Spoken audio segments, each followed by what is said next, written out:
Hello friends, जय हिंद, वंदे मातरम। Welcome back to our YouTube channel. Friends, अगर मैं आपसे ये कहूं कि आने वाले समय में एक ऐसी कंपनी जिसका मार्केट कैप भारत की अर्थव्यवस्था से ज्यादा है, और मैं बात कर रहा हूं एनवीडिया की। एनवीडिया आने वाले समय में हो सकता है कि इस नई तकनीक के साथ में वो कोएग्जिस्टेंस ना कर पाए या अपने आप को अलाइन ना कर पाए, और इसीलिए हो सकता है कि आगे जाकर के उसका हाल एक नोकिया की तरह हो जाए। कारण क्या है? कारण यह है कि आप जानते हैं कि जो एनवीडिया है वो माइक्रो प्रोसेसर्स और ग्राफिक यानी कि जीपीयूज जो होते हैं उनको डिजाइन करने में बहुत ज्यादा महारत उसे हासिल है। लेकिन आप ये जानते हैं कि ये अभी क्या है, ये शैशव अवस्था में है। जो हम अभी आप देख रहे हैं ना, अभी टेक्नोलॉजी ये अपनी बाल्य अवस्था में है। लेकिन जैसे जैसे ये आगे विकसित होगी तो सबसे पहले तो चुनौती आती है कि भाई इसका जो आकार है वो छोटा किया जाए। अभी आप देख रहे हैं कि जीपीयू कितने कितने बड़े बनाए जा रहे हैं। तो ये जो जीपीयू है, एक तो वो हीट बहुत जनरेट करते हैं। आप लैपटॉप देखिए कि जो गेमिंग लैपटॉप आते हैं कि उनमें आग तक लग जाती है, यानी कि वो एक तरीका से शॉर्ट हो जाते हैं हीट की वजह से। अब ये हीट जो है सबसे बड़ी चुनौती, और दूसरा उनका जो आकार है ये सबसे बड़ी चुनौती है। अब अगर इन दोनों चुनौतियों से अगर पार नहीं पा पाता है एनवीडिया, तो आने वाले समय में एक टेक्नोलॉजी जो है जिसे हम बोलते हैं न्यूरोफॉस और ऑप्टिकल मेटा सरफेस, ये जो आने वाले समय में इसको रिप्लेस कर देंगी। यानी कि आने वाले समय में सिलिकॉन बेस्ड चिप जो होती हैं उनका जमाना खत्म होने वाला है, और अब हम शिफ्ट होने वाले हैं कि आज जिस तरीका के जीपीयू और जो अपने ये सर्किट्स जो बनाए जा रहे हैं एनवीडिया के द्वारा, जितना ये एनर्जी कंज्यूम करते हैं, जितना ये एनर्जी कंज्यूम करते हैं, एनर्जी ज्यादा कंज्यूम करती है, इसीलिए इनका जो हीट है वो बहुत ज्यादा होता है, आप जानते होंगे। यानी कि ये शॉर्ट हो जाता है पूरा सर्किट। तो आने वाले समय में क्या होने वाला है कि जितने में एक ये जो जीपीयू चलता है इसको हम मापते हैं टॉप्स के अंदर, यानी कि ट्रिलियन ऑपरेशन पर टाइम, यानी कि एक समय, एक यूनिट समय में ट्रिलियंस ऑफ द ऑपरेशंस किए जाते हैं, जिससे ये हीट जनरेट होती है। इसका मतलब ये है कि अगर आप थोड़ा सा इसे समझने की कोशिश करें कि जैसे आपका इंटीग्रेटेड सर्किट होता है, तो अभी ये होता है कि जो इलेक्ट्रॉन्स होते हैं वो इसमें फ्लो करते हैं।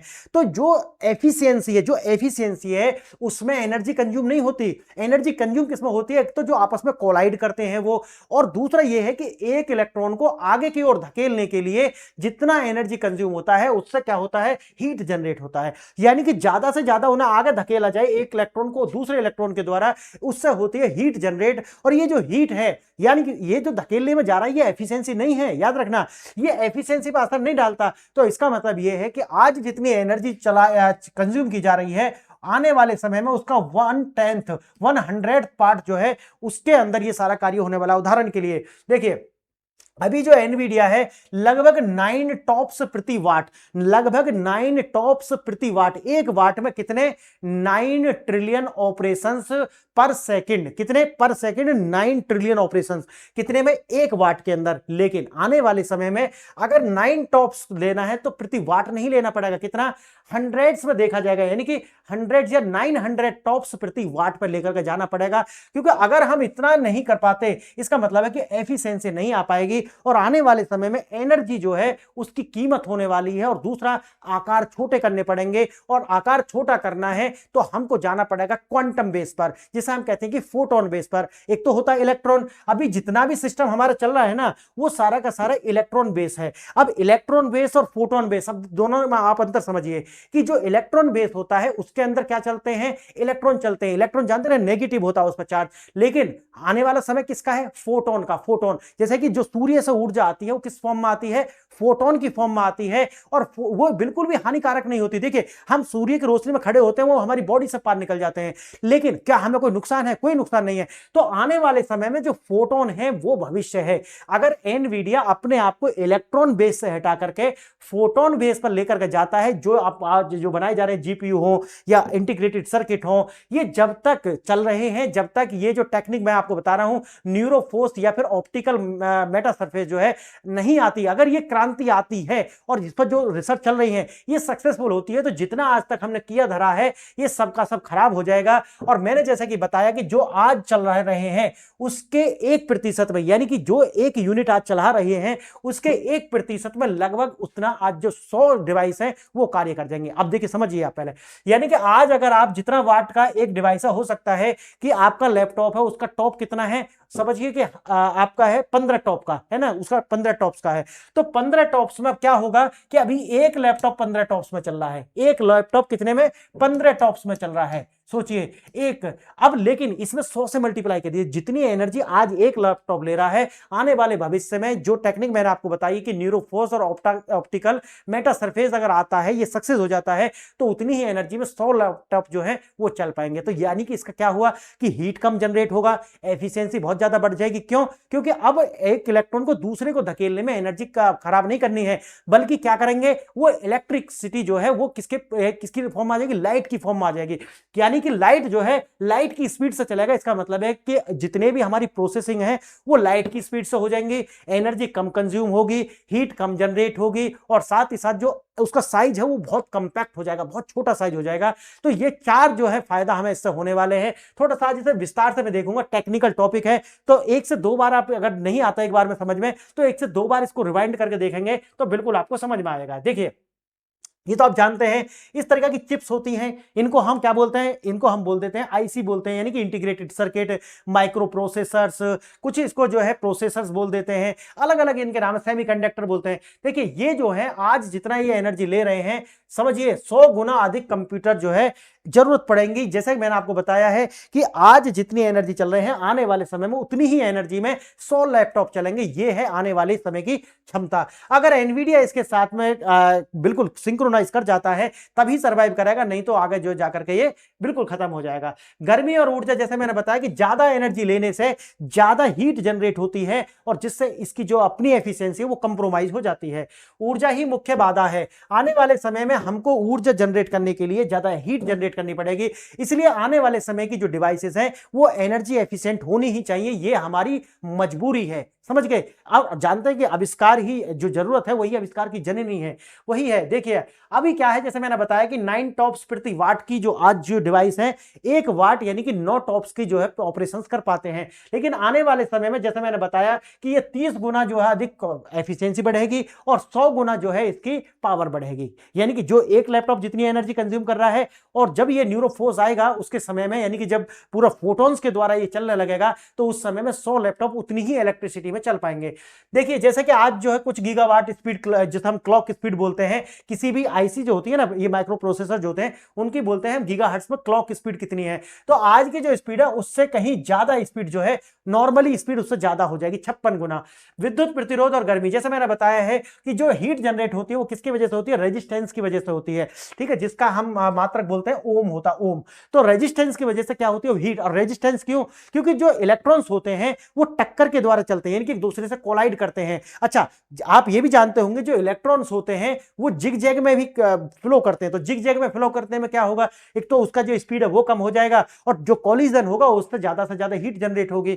तो यही जो है आने वाले भविष्य का मैंने आपको बताया है कि ये होने वाला है। जैसे देखिए आज के जो जीपीयू है, आज का जो जीपीयू है उससे 30 गुना एफिशिएंट होंगे आने वाले जो न्यूरोफोर्स हैं। यानी कि न्यूरोफोर्स मतलब है जो फोटॉन्स पर आधारित होंगे, और अभी जितने जीपीयू किस पे हैं, वो इलेक्ट्रॉन्स पर आधारित है, इलेक्ट्रॉन से चलती है डिवाइस, समझिए मेरी बात। आगे किससे चलेंगी, फोटॉन से चलेंगी, फोटॉन। और फोटॉन क्या होते हैं, लाइट की फॉर्म होती है, लाइट की फॉर्म। आइए देखते हैं थोड़ा सा इसको।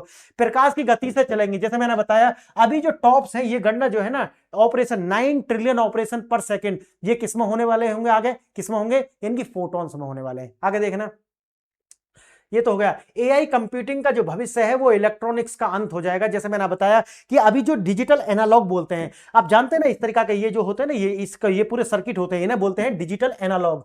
लेकिन आने वाले समय में जैसे ही हमारा जो न्यूरोफोर्स है वो आता है, तो क्या होंगे, ये सर्किट खराब हो जाएंगे। क्यों? कि ये इलेक्ट्रॉन्स के लिए बनाए गए हैं। किसके लिए? इलेक्ट्रॉन्स के लिए। तो केमिस्ट्री थोड़ी सी भी अगर आपको पता होगा ना तो समझ गए होंगे मैं क्या कहना चाह रहा हूं। यानी कि जितना भी आज हमारी डिवाइस है वो इलेक्ट्रॉन बेस है, लेकिन आने वाले भविष्य में क्या हो जाएंगी, फोटोन बेस हो जाएंगी, जिससे एनर्जी एफिशिएंट हो जाएंगी, साइज कंपैक्ट हो जाएंगे, और ये साइज के साथ साथ जो इनका एनर्जी कंजप्शन है वो लगभग 100 गुना कम हो जाएगा। कितना? 1/100 इतना एनर्जी कंज्यूम करेंगे। और इसी के साथ मैंने जैसे बताया ऑप्टिकल मेटा सरफेस, इसका मतलब क्या है, ऑप्टिकल मतलब है कि जो लाइट्स होती है, यानी कि जो फोटॉन्स होते हैं वो किस केबल के अंदर बहे जाएंगे, यानी कि फ्लो कैसे करेंगे, ये करेंगे ऑप्टिकल वायर के अंदर, जिसको बोलते हैं मेटा सरफेस। क्लियर है? आइए देखेंगे इसको थोड़ा सा आगे। हम आगे बढ़े उससे पहले दो प्रश्न हैं जिन पर आपको विचार करना चाहिए। अगर आप इनका आंसर जानते हैं तो वेल एंड गुड, अदरवाइज आपको लास्ट में इनके दोनों के विस्तृत आंसर मिल जाएंगे। ये दोनों प्रश्न आपके एग्जाम के लिए तो महत्वपूर्ण है ही, अगर आप नहीं भी एग्जाम दे रहे हैं तो सामान्य जानकारी और आपकी मेमोरी और आपका नॉलेज बेस जो है उसका टेस्ट भी कर लेगा। देखिए पहला प्रश्न क्या है।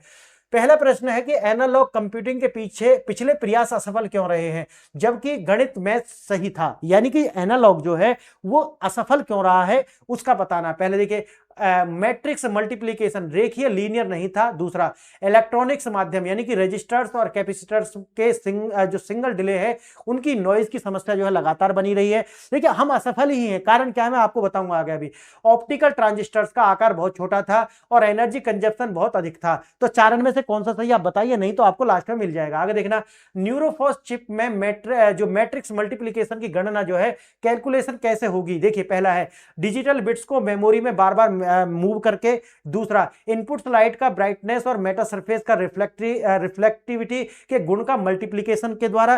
तीसरा इलेक्ट्रॉन्स को ट्रांजिस्टर्स के माध्यम से पुश करके। और चौथा पारंपरिक ट्रेडिशनल ऑप्टिकल्स लेंसेज का उपयोग करके। तो आंसर आपको पता चल गया होगा, ठीक है, नहीं तो आपको लास्ट में पता चल जाएगा। देखिए एआई का संकट, ऊर्जा की खपत, जैसा कि मैंने बताया है कि जो आज हमारी डिवाइस है वो जो है किस पे चलती हैं, इलेक्ट्रॉन बेस। अब इनको मूव करने के लिए, इनको चलाने के लिए किसकी आवश्यकता पड़ती है, इलेक्ट्रिसिटी की। तो इलेक्ट्रिसिटी जब इसकी आवश्यकता पड़ेगी तो इनके अंदर होते हैं रेजिस्टेंस, और रेजिस्टेंस क्या करने होते हैं कि जो इलेक्ट्रॉन्स है उनका जो फ्लो है उसको कंट्रोल करने के लिए। लेकिन यही रेजिस्टेंस क्या करता है, हीट जनरेट करता है। और ये जो सर्किट बने होते हैं ना जिनको हम एनालॉग सर्किट्स बोलते हैं, वो सारे के सारे इलेक्ट्रॉनिक बेस ही हैं। आगे देखेंगे यानी कि 100 से अधिक कंप्यूट की आवश्यकता होती है आज। जो जैसे मैंने बताया कि अगर हम किस पर जाते हैं, अगर हम जाते हैं न्यूरोफोर्स पर तो लगभग 100 गुना एनर्जी हमको बच जाएगी। आगे देखेंगे भारत, देखिए मौजूदा जीपीयू स्केलिंग केवल चिप्स को बड़ा बनाने पर निर्भर है। अगर हम इसे जारी रखते हैं तो क्या चिप 70 किलोवाट तक बिजली का खर्च जो है कर सकती हैं। इसका मतलब यह है कि अगर हमारी इस दुनिया ने इसी तरीका से जीपीयू बनाते चले जाते हैं तो आने वाले समय में ऊर्जा का जो संकट है वो पूरी दुनिया के समक्ष आकर के खड़ा हो जाएगा। क्यों? क्योंकि इनका एफिशिएंसी बढ़ाने के लिए इनके आकार में वृद्धि करनी होगी। जितना जीपीयू एफिशिएंट उतने ही आकार में वृद्धि। और आप जानते हैं कि कितना हीट जनरेट करता है कि कूलेंट के लिए भी आप सोचिए वाटर का भी यूज करना पड़ता है। ये जो पीसीज होते हैं, जो आप गेमिंग पीसी डेवलप करते हैं, आप जानते होंगे कि कूलेंट का यूज करना पड़ता है। इतनी हीट जनरेट करते हैं ये जीपीयू जो होते हैं। आप सोचिए कि आने वाले समय में इस दुनिया को लगभग 70 किलोवाट तक का जो बिजली खर्च है वो आ जाएगा। यानी कि हाइपर स्केल डेटा सेंटर्स आपको बनाने पड़ेंगे जो बहुत ज्यादा हीट जो है छोड़ेंगे। न्यूक्लियर पावर प्लांट्स बनाने पड़ेंगे, क्या करेंगे, हीट जनरेट होगी। तो इस हीट से बचने के लिए, और आने वाले समय आप जानते हैं क्लाइमेट चेंज के लिए भी, क्लाइमेट चेंज होगा तो ये हीट उसका सबसे बड़ा कारण होगी। तो आप सोचिए कि हमको अगर ये सब कार्य करना है तो उसके लिए हमें इंटेलिजेंस स्केल्स विद एनर्जी जो है उसके साथ जाना पड़ेगा। इसका मतलब क्या है? इसका मतलब यह है कि जो आने वाले समय में जो डिजिटल एनालॉग पर हमने कार्य किया है उससे हट करके हमें न्यूरो फेज पर जाना पड़ेगा। यानी कि फोटोन बेस्ड जो चिप्स हैं उनका निर्माण करना पड़ेगा ताकि हम एनर्जी को सेव कर पाए। आगे देखना डिजिटल कंप्यूटिंग की सीमाएं, यानी कि आधुनिक एआई का मुख्य कार्य जो है मैट्रिक्स मल्टीप्लिकेशन है। यानी कि प्रॉब्लम सबसे अधिक ऊर्जा, आपको क्वेश्चन का आंसर मिल गया होगा यहाँ पर। आधुनिक एआई का मुख्य कार्य क्या है? मैट्रिक्स मल्टीप्लिकेशन है। यानी कि मैट्रिक्स का क्या करना, गुणन करना। आगे देखना है सबसे अधिक ऊर्जा गणना कंप्यूटिंग में नहीं बल्कि डेटा मूवमेंट में होती है। देखिए ये है वो कारण जो मैंने आपको शुरू में बताया। क्या है कि जो एनर्जी ये कंज्यूम करते हैं, जितनी भी डिवाइसेस हैं एनालॉग पर जो बनी होती हैं, चाहे ये जीपीयू हो, सीपीयू हो, ये सबसे ज्यादा एनर्जी कहां लगाते हैं? कहां लगाते हैं? डेटा मूवमेंट में। किसमें? डेटा मूवमेंट, यानी कि डेटा को आगे धकेलने में लगा देते हैं। अब बताइए कि जब डेटा को धकेलने में इतनी एनर्जी लगेगी तो उससे क्या होगा? हीट जनरेट होगा और उसको फायदा भी कुछ नहीं मिल रहा। तो क्या करना है हमें? यह करना है कि ये डाटा है, यानी कि डेटा जो है मेमोरीज है, दूसरी मेमोरी में जब जाएगा, यानी कि जीपीयू सीपीयू के बीच में, यानी कि डी रैम जीपीयू, इनके बीच में डेटा ट्रांसफर होने से क्या होती है? ये हीट जनरेट होती है और इसको बोलते हैं, ये किस में आ जाती है? क्लॉक स्पीड में। तो ये बच जाए इसके लिए क्या करना पड़ेगा? इसके लिए हमको फोटोन आधारित चिप्स जो हैं उनका निर्माण करना पड़ेगा। अब क्या है इसके थोड़ी सी कमजोरी क्या है, बोटलनेक क्या है हमारे सामने? मेमोरी और कंप्यूट के बीच इलेक्ट्रॉन्स को बार बार मूव करने में जो है लेटेंसी और हीट पैदा होती है।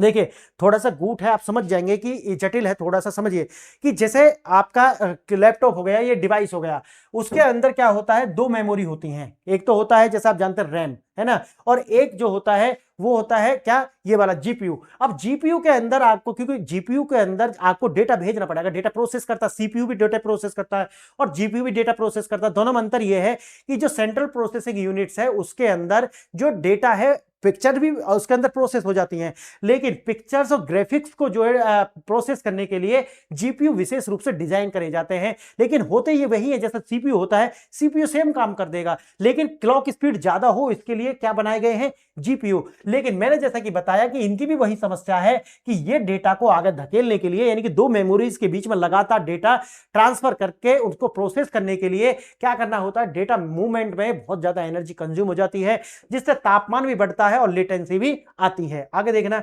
एनालॉग इलेक्ट्रॉनिक्स, देखिए ये वाला है जैसा मैंने आपको बताया, ऐसा बोर्ड देखा होगा आपने, आपके जो लैपटॉप के अंदर भी है, आपकी जितनी डिवाइस होती है उनके अंदर कैसा कार्डबोर्ड होता है ना, देखो ये रेजिस्टेंस लगे हुए हैं इस तरीका से, देखिए ये लगे हुए हैं रेजिस्टेंस, क्लियर है ना, आपको समझ में आ रहा होगा। तो ये क्या करते हैं, डेटा को जो फ्लो है उसको कंट्रोल करने के लिए ही इन सब का यूज किया जाता है। इंटीग्रेटेड सर्किट्स भी देखिए यहां पर ये इस तरीका से लगाए गए हैं।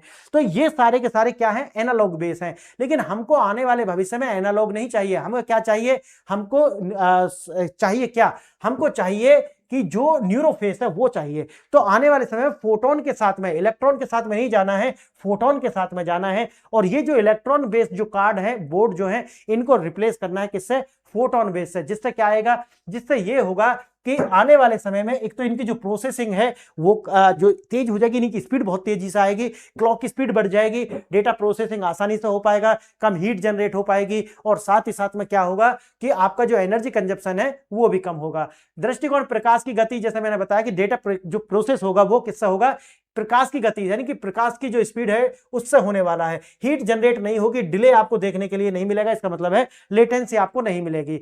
अब जब आप ऑप्टिकल चिप्स का बड़ा करते हैं तो आपको जो एक्स्ट्रा पावर कॉस्ट के बिना अधिक स्पीड मिल जाती है, ये इसमें फायदा। देखिए जैसे ही आप जो सिलिकॉन बेस्ड चिप होती है, अगर उनका आकार आप बढ़ाते हो तो आकार बढ़ने से क्या होगा कि उनमें आपको लेटेंसी भी देखने के लिए भी, देखिए एफिशिएंसी बढ़ेगी, लेकिन आपकी क्लॉक स्पीड बढ़ जाएगी, लेकिन हीट भी जनरेट ज्यादा होगी, ये भी ध्यान रखना।